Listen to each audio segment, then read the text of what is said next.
Y no se puede hablar de los presidentes espurios sin hablar de la seguridad en nuestro país, uno de los temas más delicados sin duda en los últimos 3 sexenios, pero que también se han dado pasos importantes hacia adelante en esta materia, aunque también hay toda una campaña de desinformación y para magnificar cualquier resultado en contra. Y para eso tenemos a Uziel Medina en el estudio y a Emiliano Morales para platicar de los resultados y los retos que todavía enfrenta nuestro país en materia de seguridad. ¿Cómo están? Gustavo, ¿cómo estás? Muchas gracias por invitarnos aquí. Un saludo a ti y a todo tu auditorio. ¿Qué tal? Mucho gusto, igual un saludo al auditorio, a toda la gente que nos sintoniza a través de Altavoz Radio. Sin duda hay una reducción importante en materia de homicidios, en materia de delitos. ¿Cuál creen que es el factor principal que ha permitido esta reducción? Yo creo que primero ver el sentido que se dio en este nuevo gobierno al tema de la seguridad. Si bien teníamos unos gobiernos que estaba empecinado en criminalizar a los que menos tienen y en ese sentido llenar las cárceles de gente que no necesariamente se encontraba en el crimen organizado, el enfoque ha cambiado completamente. Ahora tenemos un enfoque humanista, un enfoque que vela primero por las causas que generan la violencia para poder enfrentar el crimen organizado de raíz. ¿Coincides con este análisis? Coincido totalmente, sobre todo teníamos este paradigma nocivo de que teníamos que estar criminalizando a la juventud, ¿no? El llamar al joven que no tenía trabajo, que no tenía oportunidades de estudio y llamarlo nini y llamarlo que era la base operativa del crimen organizado. Y hoy pues no podíamos decir que el combate a la inseguridad no va de la mano de programas de bienestar como lo ha sido Jóvenes Construyendo el Futuro, que hay que destacar, oye, el 62% de ellos se han quedado ya trabajando en los lugares donde... Y además, perdón, disculpa por interrumpirte, la titular de Jóvenes Construyendo el Futuro ha asegurado que en las comunidades donde se aplica se ha reducido hasta en un 20% la incidencia delictiva. Disculpa. No, justamente eso. Entonces es un nuevo enfoque, como decía Emiliano, un enfoque humanista y bueno, pues nos costó trabajo poder empezar a bajar, ¿no? Ese 17% que ha reducido. Primero se tuvo que hacer una contención del problema de la inseguridad y ahora ya empezamos a ver poco a poco la reducción, sobre todo con este enfoque que no es de criminalizar al pobre, sino de entender las causas por las cuales hemos llegado a esa vorágine de violencia que nos heredó el neoliberalismo. Y no se puede entender esta contención sin la Guardia Nacional. No, y además no se puede entender este proceso sin este desplegado que se ha hecho integral de las Fuerzas Armadas, de poder mandar una iniciativa al Congreso para que se pudiera crear la Guardia Nacional y sacar desplegados. Te voy a dar un dato, 256.200 elementos hay desplegados en todo el país cubriendo tareas de seguridad pública en sus diferentes misiones, ¿no? Tienen 14 misiones toda esta estrategia de seguridad y va muy bien. A ver, la seguridad es un tema que a los mexicanos les importa muchísimo. También hay que ser críticos, lo que se ha hecho bien, las cosas que nos faltan por seguir trabajando en este nuevo gobierno. Yo creo que vamos bien, falta mucho por hacer, pero vamos muy bien en esta estrategia de seguridad que ha tomado el presidente. Y que también parece una locura, 256,000 elementos comparados con los 20,000 que era la Policía Federal, 30,000. ¿Cómo enfrentabas una política, por un lado, combativa contra el crimen organizado con nada más 20,000 elementos en comparación a una política completamente distinta de contención con 256,000 elementos? ¿Cuáles son los retos que todavía nos quedan en materia de seguridad? Bueno, hay varios. A mí me gustaría, antes de hablar de los retos, puntualizar justamente el que no es cierto esto de que han dicho hay que abrazar a criminales. No es eso. Realmente hasta podemos ver que ha crecido el Estado Fuerza y sobre todo que hay coordinación entre lo que es Guardia Nacional, lo que es Sedena, lo que es Marina, que no había antes. Antes hasta se peleaban entre ellos. Es una realidad, lo podemos hablar con cualquiera que participó en eso. Retos. Yo creo que uno de los más grandes retos tiene que ver en que nos falta atacar el problema de la espectacularización de la violencia. Seamos honestos, tenemos un gran problema en la industria del entretenimiento, sobre todo en la música y las series de televisión, que siguen ensalzando al criminal.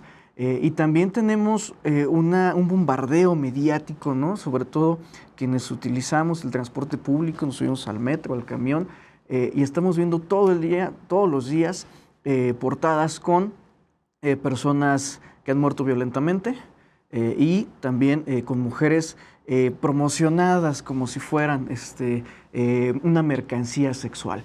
Y esto nos va a llevar a por qué también se ha exacerbado precisamente esta combinación de violencia y aparte, en el caso de las personas que son retratadas ahí y se hace negocio con ellas, atropellándose sobre todo, pues el derecho incluso a la muerte digna, ¿no? Necesitamos ese reto. Pero aparte coincide con esta reducción en homicidios, en violencia, coincide con esta campaña que en Infodemia le hemos señalado de magnificar eventos violentos, que obviamente son dolorosos, no se trata tampoco ni de reducir a las víctimas ni a las familiares, Negarlos, ¿no? pero se magnifican estos eventos. También creo que hay una parte importante que acabamos de tocar, que es el estado de fuerza ha crecido, pero no en detrimento de los derechos humanos. Ha habido casos aislados de... Sí.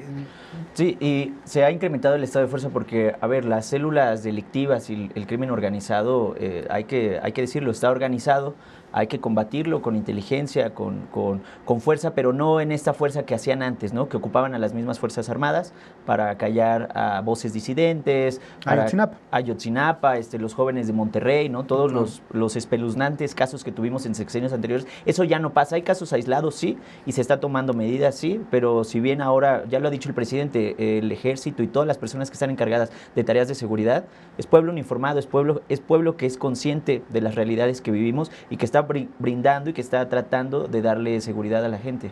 Y que, déjame destacar también, se han evitado casos como el de Monterrey cuando la primera detención de Ovidio Guzmán, se evitó una masacre, lo ha comentado el culiacanazo, el presidente ha comentado, se evitó una masacre porque ya habían grupos del crimen organizado afuera de las casas de los mismos militares esperando una reacción violenta. En otros sexenios se hubiera llamado un daño colateral. Y yo creo que es como el caso emblemático del tipo de enfoque que está teniendo el gobierno a atacar el tema de la seguridad pública. Algo totalmente humanista. ¿Qué prefieres? ¿Daños colaterales, como antes les llamaban, en donde había víctimas, hombres, mujeres, jóvenes, o velar primero por el interés social, por el interés de la gente, en un enfoque de ir trabajando a que la seguridad pública tiene muchísimas causas, ¿no? Hay muchísimas causas, entonces se da ese enfoque y pasa lo que pasó en el Culiacanazo, que ha sido muy criticado, ¿no? Sí, donde dicen, liberaron a un criminal. No, yo creo que ahí se veló primero por el interés general de la gente de Culiacán y después seguimos trabajando hacia el combate al crimen organizado.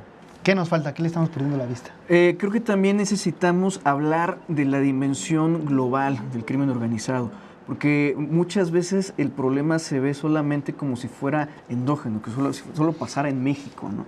Y en realidad cuando uno ve que las redes del crimen organizado no solo narcotráfico, hay tráfico de especies, tráfico de la tala ilegal, de migrantes, y podemos hablar inclusive de otro tipo de recursos naturales que tienen que ser atendidos desde una escala global, que necesitamos crear los consensos entre diferentes países. Estados Unidos tiene que asumir su responsabilidad en el problema. Y creo que ha sido muy importante que este gobierno, por fin, después de muchas décadas, por fin hay un gobierno mexicano que le planta cara también a los gobiernos de otros países, diciéndoles también cuál es la responsabilidad que hay. Y creo que tenemos que seguir caminando en esta línea de seguir denunciando el tráfico de armas, de seguir denunciando el consumo de estupefacientes del otro lado, porque pues allá está el consumo y acá aquí nos dejan los muertos, ¿no? Pero sí, es cierto, hay que destacar cómo se ha plantado el presidente López Obrador desde la conferencia matutina en este tema, incluso pues enfrentando a la misma DEA, invitando tanto al presidente Donald Trump como a Joe Biden a inmiscuirse en este tema del tráfico de drogas y últimamente a China con esta carta sobre el fentanilo que ya los hizo en algunos acercamientos, ya hay acercamientos de Estados Unidos con China por el fentanilo. Sí, porque, a ver, recordemos, bien lo decía Uciel, todo el tema de las rutas del tráfico de estupefacientes toca con temas internacionales, ¿no? Tenemos a un vecino comercial que es el principal consumidor de estos estupefacientes, que entra un fentanilo por las costas de Michoacán y sube por toda la ruta, ¿no? Así se llama, la ruta del fentanilo, y que crea focos de violencia. Entonces, ¿dónde se planta? Oigan, Estados Unidos, necesitamos que nos ayuden con políticas de salud, ¿no? Oye, China, necesitamos que nos ayuden a detener este tráfico ilegal porque nosotros estamos poniendo los muertos, ¿no? Entonces, ¿se está combatiendo? Sí. ¿Se está trabajando? Sí. Yo creo que es muy acertado todo el esfuerzo que ha hecho el gobierno mexicano de todas las mañanas tener una reunión de seguridad, poder ver datos y asumirlo con inteligencia y con estrategias reales y certeras. Yo creo que todo el reconocimiento a la secretaria de Seguridad Pública, Rosa Isela, y al presidente presidente Andrés Manuel y a los generales que están ahí inmiscuidos por hacer que todos los días los mexicanos puedan estar un poco más tranquilos. Y ahí, por ejemplo, yo creo que todavía falta mucho en el tema del tráfico de armas, enfrentarlo con Estados Unidos y al final los recursos económicos que puedan impulsar a estos grupos criminales. Sí, justo. Insisto, pues es una cuestión que no atañe solamente a una sola parte del problema, ¿no? Que en este caso ha sido México, ¿no? Sino realmente todos los que están involucrados. Hoy tú ves los cárteles y no es nada más en América, están en Asia, en África, o sea, en Europa. Entonces, es un tema que se tiene que abordar serio. Hay que abordar también la cuestión de la banca. Hay mucho dinero que se lava a través de bancos. Hay muchas empresas fiscales legalmente constituidas a partir del negocio sucio, del negocio ilícito. Entonces, pues hay que tocar esos intereses. Va a doler, sí, porque pues es una gran fuente de riquezas mal habidas, pero hay que entrarle a eso. Muy bien, pues ¿qué perspectivas podemos esperar con los pies en la tierra, sabiendo que esta capacidad de fuego que tiene el crimen organizado? ¿Qué perspectiva podemos esperar de seguridad en nuestro país para los siguientes años? Yo creo que hay que atacar muy bien el tema cultural. Si bien el tema de la seguridad es importante, hay un enfoque que se le debería de dar al tema de la cultura, ¿no? ¿Qué tipo de cultura estamos generando a partir de una cultura de violencia, una cultura de sana convivencia, una cultura de amistad, ¿no? Una cultura en donde no sea que las personas que no tienen acceso a ciertos recursos tengan que tomar la vía del delictivo, la vía del crimen organizado, sino ofrecer otras alternativas. Yo creo que eso es primordial para saber que estamos avanzando con mejorar la seguridad pública de México. Muy bien. Pues yo cerraría diciendo que tenemos que entender y estar siempre en conciencia de que este es un proceso paulatino. Ahora sí que estamos aplanando la curva de la violencia, nos va a tomar todavía algo de tiempo. Necesitamos recuperar los espacios públicos, crear espacios integradores en las comunidades para recuperar ese espacio que han tomado las células delincuenciales y respaldo el tema de la cultura. Tenemos que combatir a la narcocultura. Tenemos que hay un cambio de pensamiento, una revolución de conciencias y dejar de ensalzar esta vida de vive rápido y obtén todo, ¿no? O sea, yo no he visto que haya canciones que digan pues los laboratorios y la tesis del año las traigo a mi lado. No, ¿verdad? Eso no se ve. Pues tenemos que hablar de eso.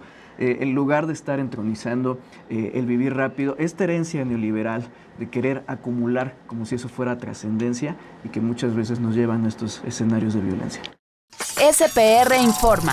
Tus causas son noticias. SPR Informa. SPR Informa.